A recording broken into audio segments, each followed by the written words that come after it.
What's up, everybody? It's Jordan, and welcome to Sports Behind Show. I did not do a free agency video yesterday, and since not doing a video yesterday, that means everything had to happen yesterday. But the Bengals have been making lots of moves today. They made multiple moves yesterday, so we want to be talking about the moves that they'll be in. They've done some more moves that we think could possibly happen. Some free agency moves around the NFL and more. But obviously, starting off with a big major signing yesterday that literally came out of absolutely nowhere. I don't think anybody was really expecting this to happen. And that's kind of just like, that seems like a way to sum up free agency for the Bengals. Things that you would expect to happen for Cincinnati have not happened. Pretty much the complete opposite so far has happened for the Bengals in free agency. But the Bengals signed left tackle Orlando Brown, shocked absolutely everybody. I mean, this came really out of absolutely nowhere. And, Orlando Brown, he was arguably the highest, marketed, offensive lineman, really, top player in free agency this season. And honestly, heading into free agency, I was not really wanting the Bengals to get Orlando Brown due to his price, because he knew he was going to get something absolutely ridiculous when it comes to price range. Probably going to get at least maybe 20, 21 million per season. And especially when you listen to these other offensive linemen, like McGlinchey, he's getting $17.5 million. You look at Jawan Taylor. He signed with the Chiefs a 4-year contract worth $80 million, so 20 years for Jawan Taylor, 17.5 for McGlinchey signing with the Broncos. With those players signing more than we thought we would, now when you look at Orlando Brown, you thought he was going to get even a higher contract. But he signs to Cincinnati on a 4-year deal, which he's only, I believe, only 26 years old right now. A 4-year deal worth $64 million. Like, that is absolutely crazy. When you look at Brown, that's probably about $5 million cheaper than the expectation that Brown was going to get for any team that was going to sign him in free agency. So they signed Orlando Brown to a 4-year contract worth $64 million. This is just wild. Like, nobody thought this was going to happen at all. I thought the Bengals were going to, kind of sign some of their own guys, not really sign a marquee free agent. But, Orlando Brown was like the biggest free agent in all of the offseason, the top free agent who was available, and the Bengals signed him to a 4-year contract worth $64 million.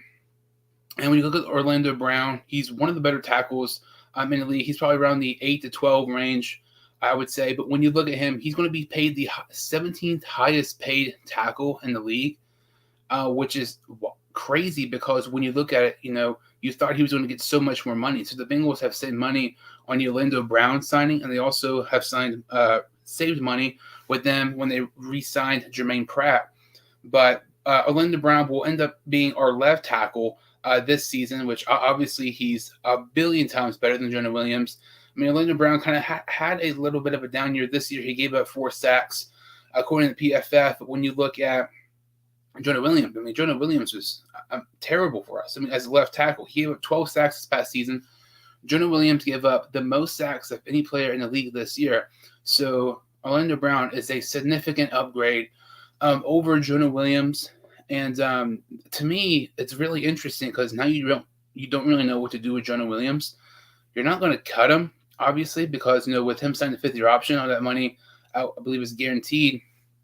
And you're not going to put him at guard, because you have Kappa at right guard, left guard. You have Volson. I don't feel like Volson played amazing. I don't think he played terrible, but I feel like it's kind of too early to give up on Cordell Volson. But I would say for right now, they're probably going to have Jonah Williams play at right tackle.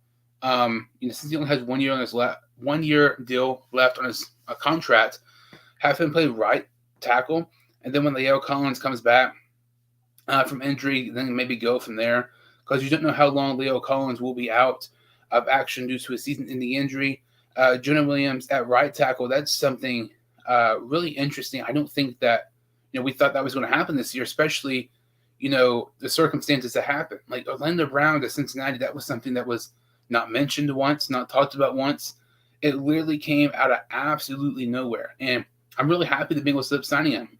Like I said, I didn't really want him at first, because I thought he was going to get a ton of money. The Bengals signed him on an absolute bargain deal. And when you look at Jonah Williams, he's getting over $12 million this year on his 5th-year option. A guy who gave up 12 sacks last year is getting $12 million this year. Just a little over $4 million more, you get Orlando Brown. Like, that's just crazy to me. Terrific signing here by the Bengals. And when you start looking at the Bengals left tackle situation, really ever since Andrew Whitworth left, it's been absolutely terrible. Cedric Boyhe was a bust. We had Cordy Glenn. That experiment did not work out. The Bengals, trading to get him. He was average at the absolute best. And we've had Travian Williams, who's been 100% a bust. And now we get Orlando Brown to replace Travian Williams at the left tackle position. And I would assume Travian Williams would end up switching to right tackle, which a guy who has played left tackle each of the last 3 seasons, he's been absolutely terrible. Switching him to right tackle, that's going to be very interesting to see how Travian Williams would perform there. But Orlando Brown, obviously the huge news, him signing with Cincinnati on a 4-year deal worth $64 million. And, Orlando Brown signing for $16 per year. That's the same contract that Jesse Bates got, like $16 per year. It's crazy because if you tell me heading into the offseason that, you could sign Orlando Brown per year salary the same as much as Jesse Bates was going to get, I would totally be down for that. Because, Bates kind of signed more than what we thought he would, and Orlando Brown took a much, much, much cheaper deal than people were expecting. People were expecting Orlando Brown to get probably about 20 plus, around that range, since, Jawan Taylor, a guy who, was really good this year, but the years prior he wasn't anything great, is getting 20. So Orlando Brown signed Cincinnati on a 4-year deal worth $64 million. Easily one of the biggest, free agency signings in Bengals franchise history. I would say at least top 5. But looking at some of these re-signs here, and the Bengals, with them signing Orlando Brown, that's not the only moves they've done recently. I know some of these other moves aren't nearly as, top names as them signing Brown. But the Bengals have re-signed running back Travian Williams to a 1-year deal. I like the signing a lot. I know people were complaining, like, there's more priorities to do, more priorities to make than signing a backup running back in Travian Williams. I've always been a big Travian Williams fan. I like this signing a lot here. I don't think that numbers officially came out, but I'm not expecting it to be high at all. He had 6 rushing attempts last year for 30 yards. He had 2 receptions last year for 30 yards. He's a guy to me that it seems like every single time he's given an opportunity, he always makes the most of it. He's also really good in special teams. He's, has several tackles in special teams as well. So Travian Williams ends up re-signing with the Bengals here on a 1-year deal. And I would expect, if the Bengals don't end up signing a running back, I would definitely expect them to draft one early in the draft, because pretty much all of the running backs that's been kind of linked to the Bengals has now been signed. But some other re-signs here, the Bengals also re-signed Trent Taylor. Trent Taylor was 3rd on punt return average this year and 4th on punt return yards this season. He had 6 receptions this past season for Cincinnati for 62 yards. They re-signed Trent Taylor on a 1-year deal. So re-signing Travian Williams and re-signing Trent Taylor, both to 1-year contracts. And looking at some of these, free agency moves here, it's kind of crazy because lots of people were kind of freaking out about the Bengals, panicking and overreacting a ton, just to the point it was ridiculous. And some of these, guys, especially running backs, that were linked, and some of the top running backs that were available are no longer on the board. So it's going to be interesting to see how the Bengals kind of, take the approach of running back. Maybe they sign an experienced guy, maybe they draft one.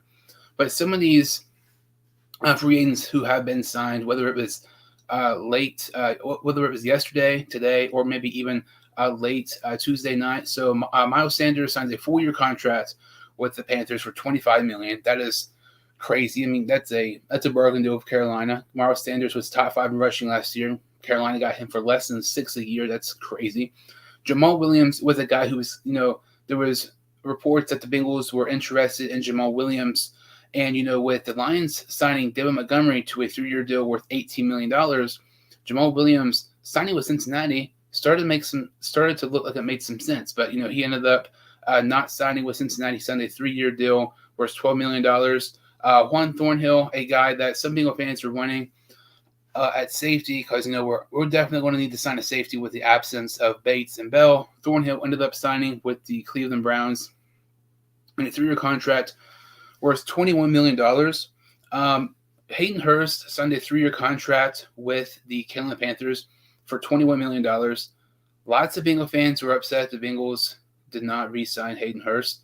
I have absolutely no issue with them not re-signing Hayden Hurst. If you were going to sign Hurst, to me, I would not even have negotiated anything if it was more than 1 year. I would have done maybe about a 1 for 5 or something like that.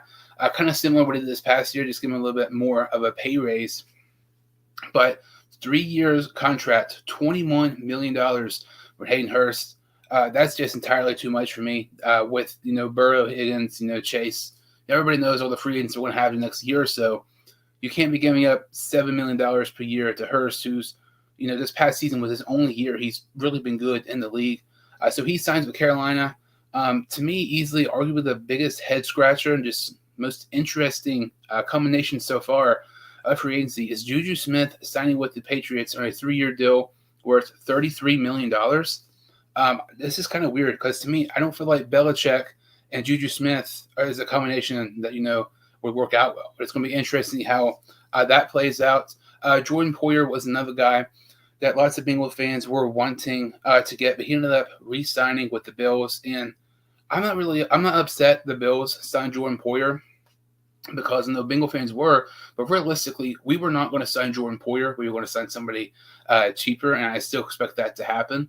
So Poyer re-signed with the Bills on a 2-year deal. Let's see here. Baker Mayfield signs with the Carolina Panthers, 1-year deal up to 8. Byron Murphy signed a 2-year deal worth the Vikings, $22 million for 2 years. Dalton, 2 years contract worth up to 11 with Carolina. Charles Omenihu signed a 2-year contract worth Kansas City. To me, I feel like Charles Omenihu signing with Kansas City on a 2-year deal up to $20 million is probably one of the more underrated signings so far. He's going to be a replacement for Frank Clark. He's a guy who's kind of one of the more under-the-radar free agents heading into the offseason. I feel like he could be really good for Kansas City's defense. Like I said, David Montgomery signed a 3-year contract worth $18 million with the Lions.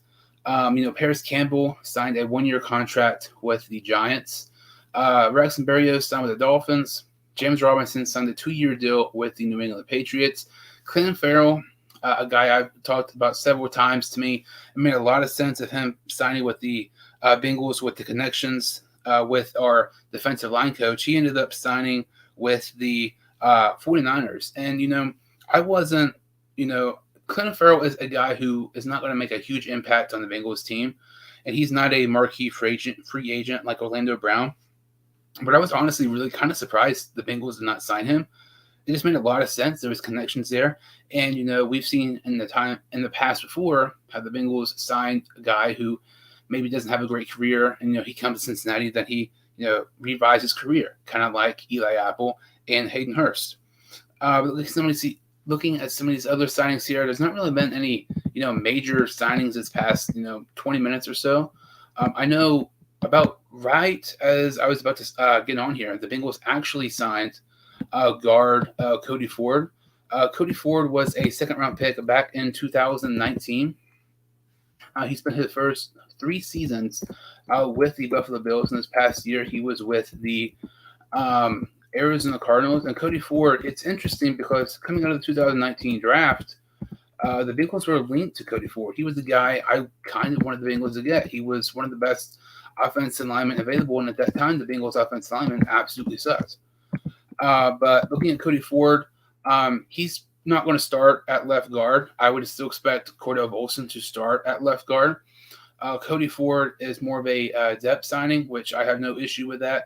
We've kind of lacked, this past season when, Jonah Williams, Leo Collins, and some of these guys went down, our offensive linemen has a huge, gap in production between our first and second string linemen. Having a guy like Cody Ford who, has not lived up to the hype. I would say he's not really a bust, but he's not been great by any means.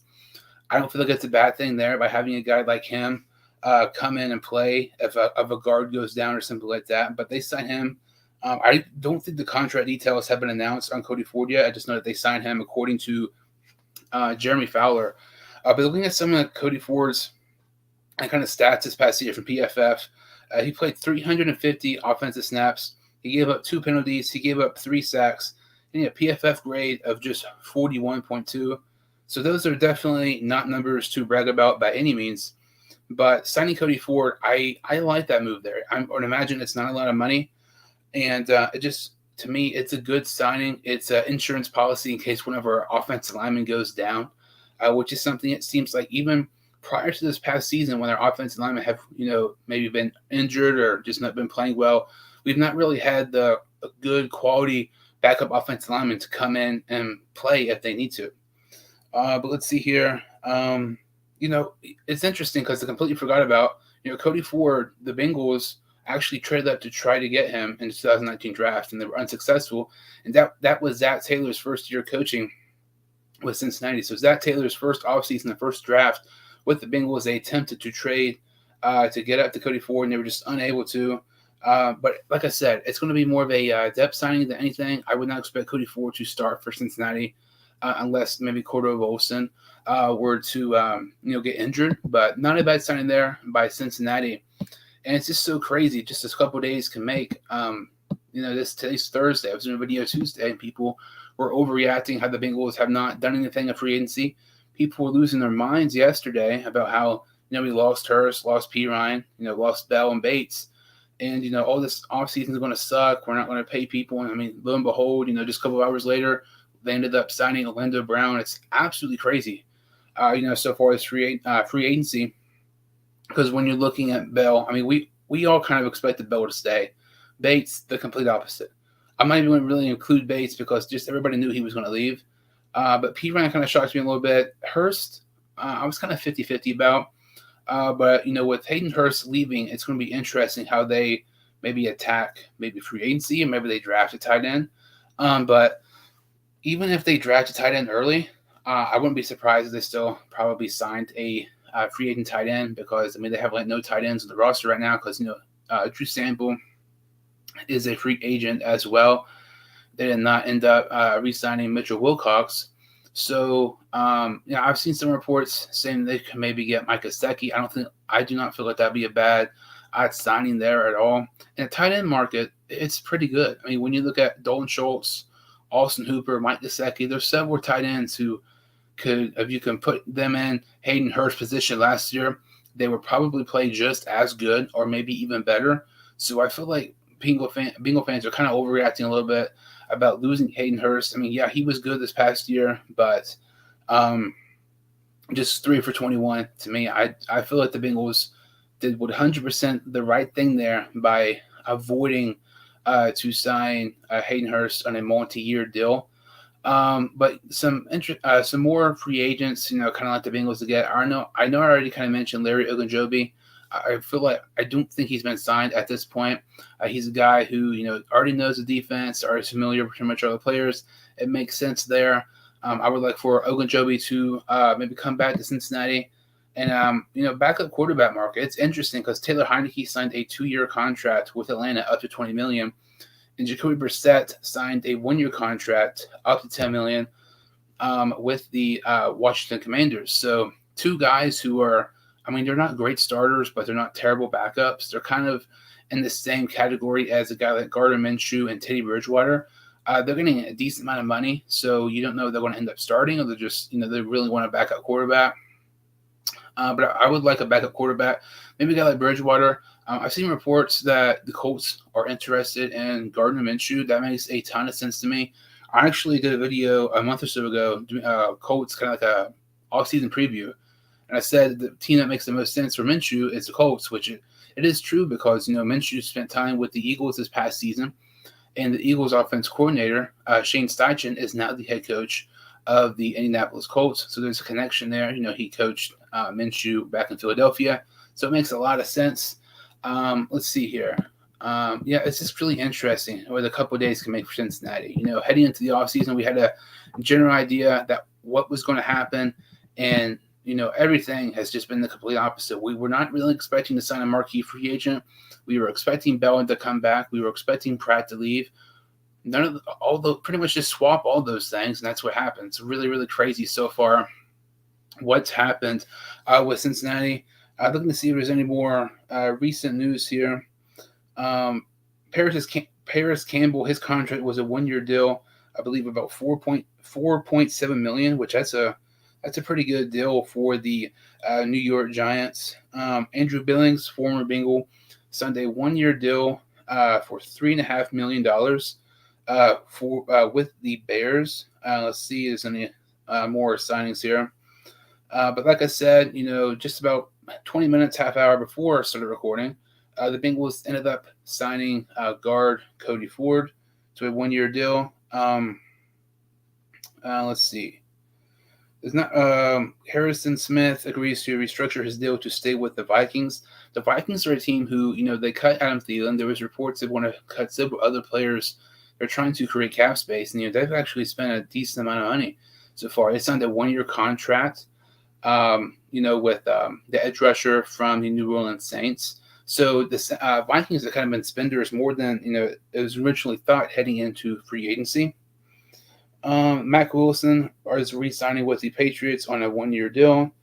That's really about it so far when you look at some of these deals the past hour or so. Also yesterday, it was reported that the Cowboys are going to release running back Ezekiel Elliott.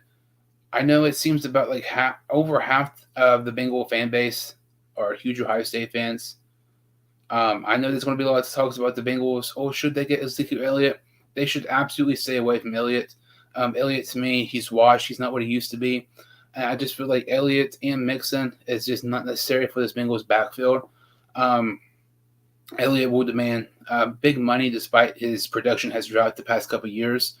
I feel like if you're the Bengals, you would either have Elliott or Mixon, both of these running backs. I mean, Elliott's washed, but he's not terrible. But I feel like this backfield would just be unnecessary to have Mixon and Elliott in the backfield. I feel like the Bengals should not even offer to sign Elliott. I feel like they'd be better off to maybe draft somebody, maybe spear some Tulane in the 3rd or 4th round, something like that. But I just feel like staying away from Ezekiel Elliott is probably the smart thing to do here for the Bengals. And, I know the first couple of days of free agency, the Bengals didn't really do any major moves. And people are upset, but this is really kind of like, it seems like the Bengals' way the past couple of years, and really, past 7 or 8 years, it seems like. But when you look at the Bengals, it just seems that they have the wait and see approach. They kind of, let the market come to them type of deal. They don't panic. They don't rush a signing. And that's what I liked about the Orlando Brown signing, is because when you look at the Bengals, they saw that Juwan Taylor signed for 20 per season. They saw that McGlinchey signed for 17.5. And they waited and waited and waited, and then they negotiated with Orlando Brown, getting him for just 16 a year. That's very, very impressive for the Bengals. And I like the Bengals did not panic when you look at some teams in free agency. Sometimes they overpay players and they panic just so they can get a top market player, a top player. I mean, look at last year. The Jaguars signed Christian Kirk to a deal over 16 per season. He's not even a top 16 receiver. They panicked in that situation. They panicked with that signing. And the Bengals have not done that. They've done the complete opposite. They re-signed Jermaine Pratt on a still 3 for 21. I still can't believe he stayed. I'm even surprised even more the fact that he signed for so little. They signed Linda Brown 4 for 64. They also re-signed Travian Williams and Trent Taylor, and they recently signed guard Cody Ford just about an hour or so ago. So when you look at the Bengals, obviously, with the Bell and Jesse Bates absence, you're going to look at safeties here for the Bengals in free agency. And there's a couple of safeties here I feel like the Bengals should be looking at here to maybe replace Jesse Bates and Von Bell. One of those players is safety John Johnson. John Johnson spent this past season with the Cleveland Browns. Last offseason, he signed a 3-year contract worth $33 million to play for Cleveland. He got cut this past offseason. Last year with Cleveland, he had 101 tackles, 4 tackles for loss, an interception, 2 fumble recoveries, and 2 forced fumbles. He is 27 years old, and that's the only bad thing about him compared to some of these other safeties I want to be talking about. But John Johnson's by far the most experienced safety I'll be talking about. But I would not mind it at all if the Bengals maybe signed him, let's say, to a 2-year deal worth 14, something like that. Looking at some of these other safeties here, Taylor Rapp, I would absolutely love this signing here. This makes a lot of sense to me. So far in his 4-year NFL career, he has 9 interceptions for 330 tackles. He's a guy who plays just all over the field. And when you look at Taylor Rapp, he was a rookie in 2019. 2019 was the first year that Taylor left. So, guys that, Zach Taylor coached with back at the Rams have coached Taylor Rapp throughout his whole career so far. So, be interested to see, maybe, they can kind of, talk about, things, what they do and don't like about Taylor Rapp. But Taylor Rapp, to me, would be a great addition to the Bengals secondary if they're able to get a deal there. A couple other, safeties here I'd like for the Bengals to get. One of these safeties I just feel like is not being talked about enough, and that is Julian Love. When you look at Julian Love was a rookie in 2019, and he played for the New York Giants his whole career up until this point. And our linebacker coach, James Betcher, was the New York Giants defensive coordinator in 2019. So when you look at the Bengals linebacker coach was the defense coordinator while Julian Love was on the New York Giants defense back in the 2019 season. There's already a connection there. Julian Love is a really, really nice young safety. He has 5 interceptions, he has over 290 tackles and 13 tackles for loss in his career so far. Love is 24 years old compared to the 27-year-old John Johnson. So that's one thing. When you look at Love, he might get a little bit more money due to his age compared to John Johnson. But to me, Julian Love will be a tremendous signing if the Bengals are able to get a job done. And honestly, all these safeties I want to be talking about, I think Julian Love by far makes the most sense here.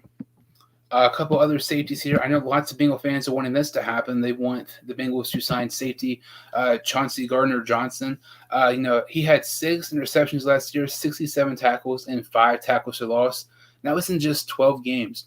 So we played 12 games last season. He had 6 interceptions. He averaged an interception 1 every 2 games.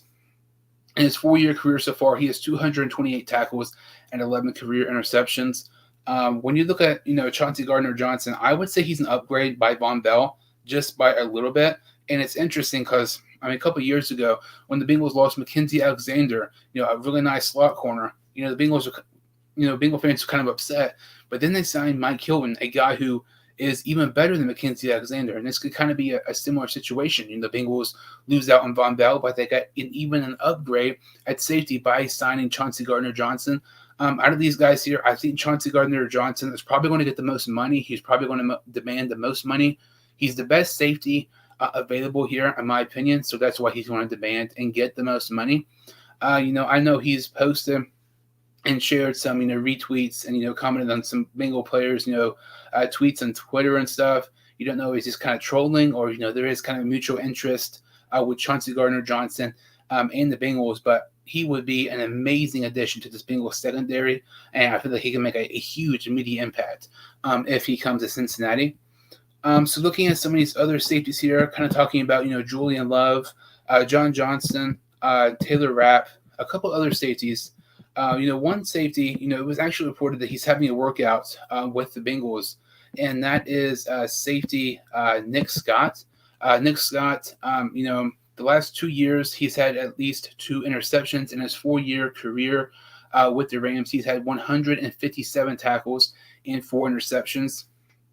He's the guy to me, when you compare him to John Johnson, when you compare him to Chauncey Gardner Johnson, Taylor Rapp, Julian Love, these guys here, he's by far the worst one of the guys I mentioned.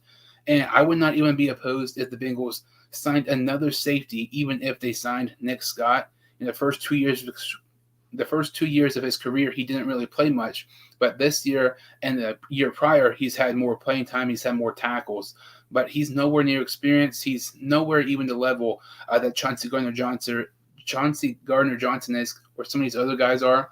But those are some safety targets I really think the Bengals should be looking at here.